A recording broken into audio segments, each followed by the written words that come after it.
மறைந்த பிரபல பின்னணி பாடகி லதா மங்கேஷ்கரின் பிறந்தநாளை முன்னிட்டு அவரது நினைவாக உத்தரப்பிரதேச மாநிலத்தில் இன்று பிரம்மாண்டமான வீணை வடிவிலான சிலை ஒன்று திறக்கப்பட்டுள்ளது.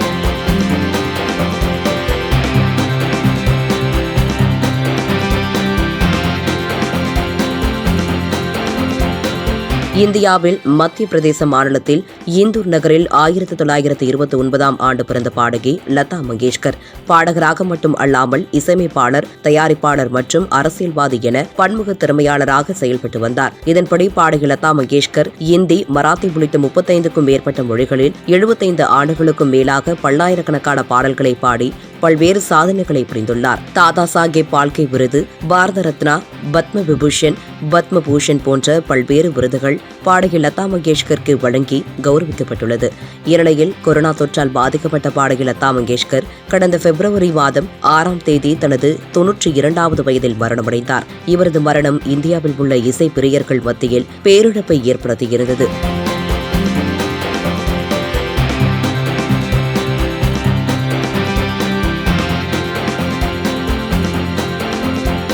இந்நிலையில் பாடகி லதா மங்கேஷ்கரின் 93வது பிறந்தநாள் இன்று கொண்டாடப்பட்டு வரும் நிலையில் அவரது நினைவாக உத்தரப்பிரதேச மாநிலத்தில் அயோத்தியில் உள்ள ஒரு சாலைக்கு அவரது பெயர் சூட்டப்பட்டுள்ளதோடு அயோத்தி பகுதியில் உள்ள சரையு நதிக்கரையில் இன்று 7 கோடி ரூபாய் மதிப்பில் 40 அடி நீளம் கொண்ட 14 டன் எடை உள்ள வீணை வடிவிலான சிலை ஒன்று திறக்கப்பட்டுள்ளது. இந்த சிலையை இந்திய பிரதமர் நரேந்திர மோடி இன்று காணொலி காட்சியில் வாயிலாக திறந்து வைத்துள்ளார். மேலும் உத்தரப்பிரதேச மாநில முதல்வர் யோகி ஆதித்யநாத், அம்மாநில சுற்றுலாத்துறை அமைச்சர் கிஷன் ரெட்டி உள்ளிட்ட முக்கிய அமைச்சர்கள் சிலர் இந்த சிலை திறப்பு விழாவில் கலந்து கொண்டுள்ளனர்.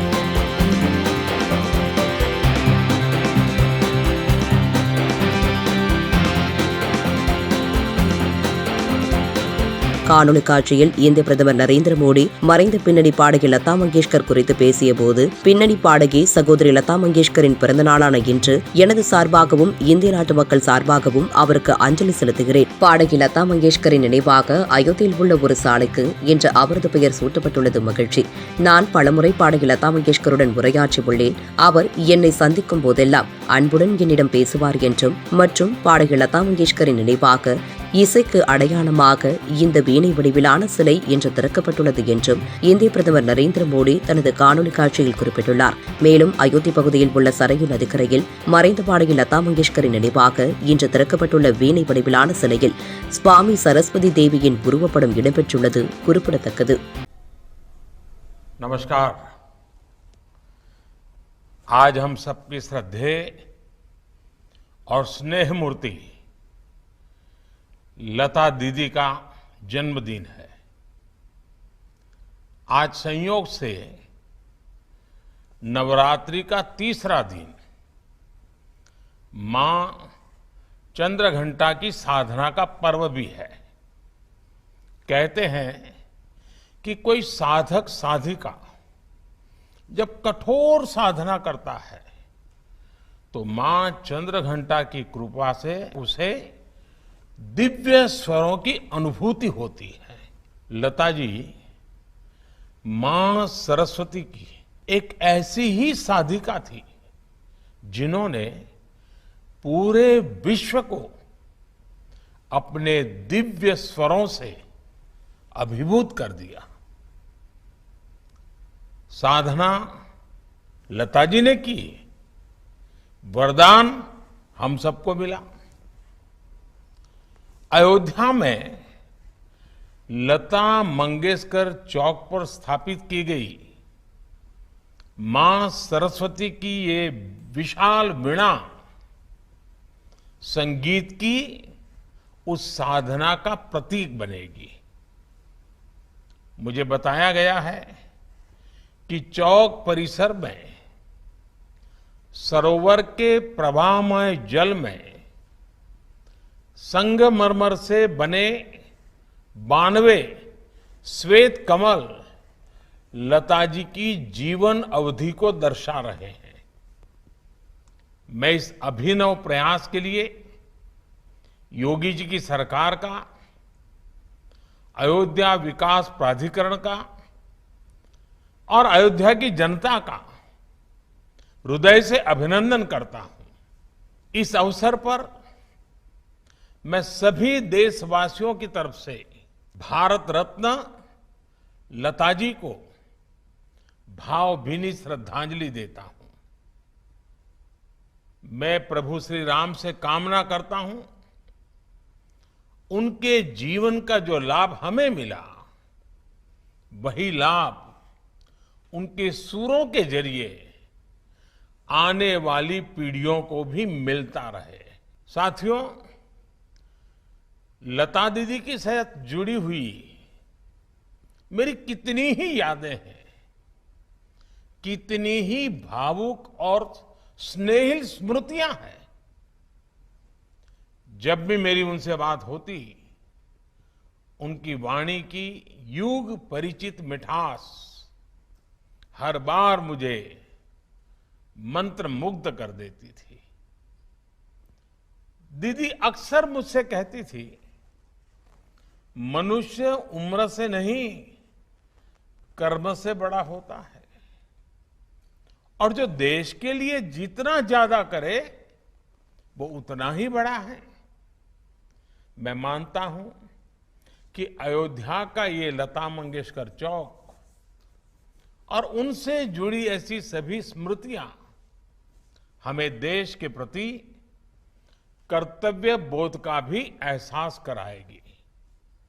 साथियों, मुझे याद है जब अयोध्या में राम मंदिर निर्माण के लिए भूमि पूजन संपन्न हुआ था, तो मेरे पास लता दीदी का फोन आया था। वो बहुत भावुक थी, बहुत खुश थी, बहुत आनंद में भर गई थी और बहुत आशीर्वाद दे रही थी।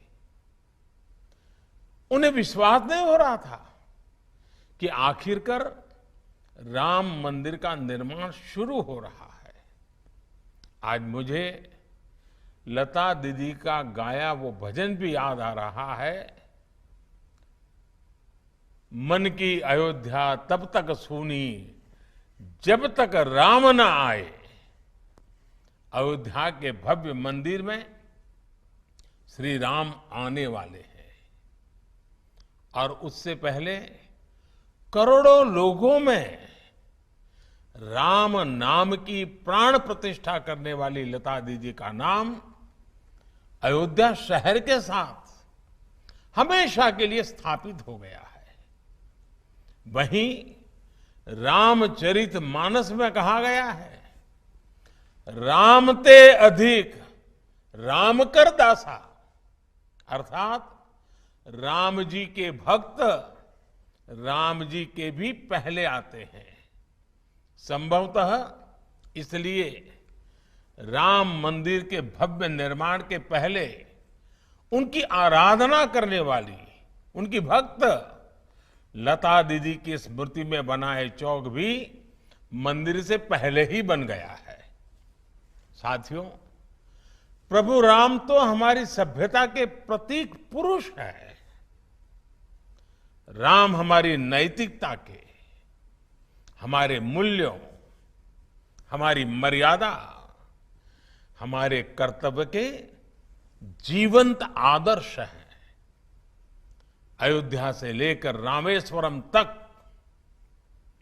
राम भारत के कण कण में समाये हुए हैं।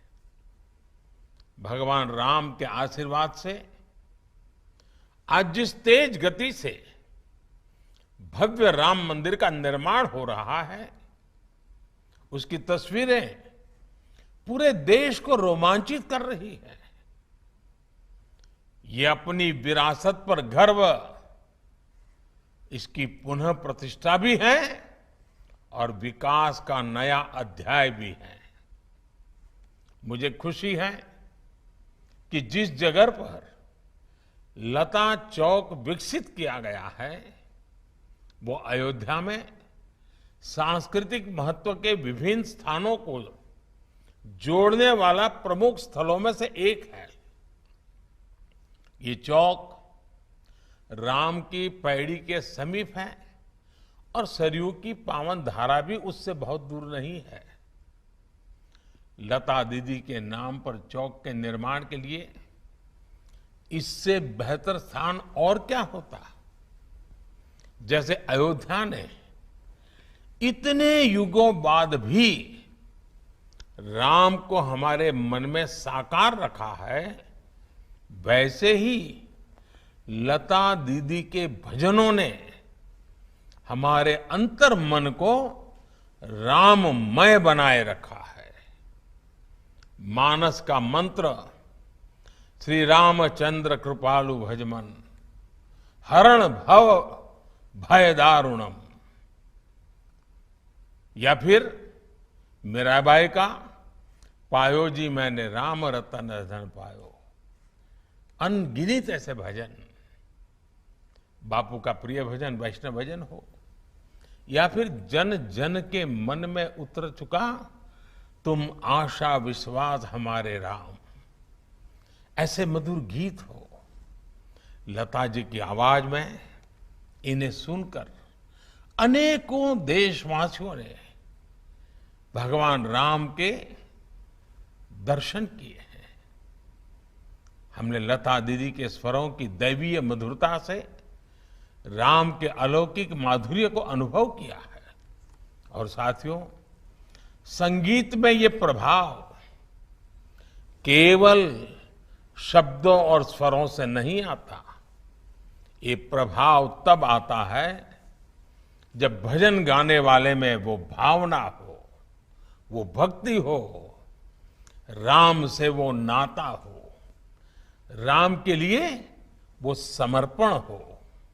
इसलिए लताजी द्वारा उच्चारित मंत्रों में, भजनों में केवल उनका कंठ ही नहीं, बल्कि उनकी आस्था, आध्यात्मिकता और पवित्रता भी गूंजती है।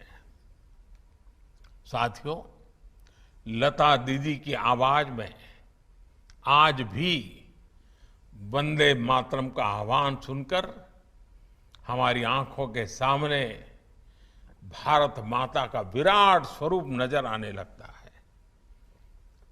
जिस तरह लता दीदी हमेशा नागरिक कर्तव्यों को लेकर बहुत सजग रही, वैसे ही ये चौक भी अयोध्या में रहने वाले लोगों को, अयोध्या आने वाले लोगों को कर्तव्य परायणता की प्रेरणा देगा। ये चौक, ये वीणा अयोध्या के विकास और अयोध्या की प्रेरणा को भी और अधिक गुंजायमान करेगी। लता दीदी के नाम पर बना ये चौक हमारे देश में कला जगत से जुड़े लोगों के लिए भी प्रेरणा स्थली की तरह कार्य करेगा।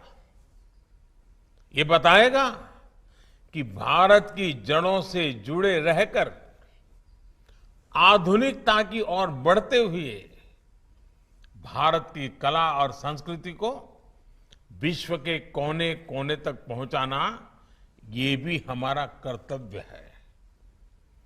भारत की हजारों वर्ष पुरानी विरासत पर गर्व करते हुए भारत की संस्कृति को नई पीढ़ी तक पहुंचाना, ये भी हमारा दायित्व है। इसके लिए लता दीदी जैसा समर्पण और अपनी संस्कृति के प्रति अगाध प्रेम अनिवार्य है। मुझे विश्वास है भारत के कला जगत के हर साधक को इस चौक से बहुत कुछ सीखने को मिलेगा। लता दीदी के स्वर युगों युगों तक देश के कण कण को जोड़े रखेंगे। इसी विश्वास के साथ अयोध्या वासियों से भी मेरी कुछ अपेक्षाएं हैं। बहुत ही निकट भविष्य में राम मंदिर बनना है। देश के कोटि कोटि लोग अयोध्या आने वाले हैं। आप कल्पना कर सकते हैं अयोध्या वासियों ने अयोध्या को कितना भव्य बनाना होगा, कितना सुंदर बनाना होगा, कितना स्वच्छ बनाना होगा। और इसकी तैयारी आज से ही करनी चाहिए। और ये काम अयोध्या के हर नागरिक को करना है, हर अयोध्या वासी को करना है।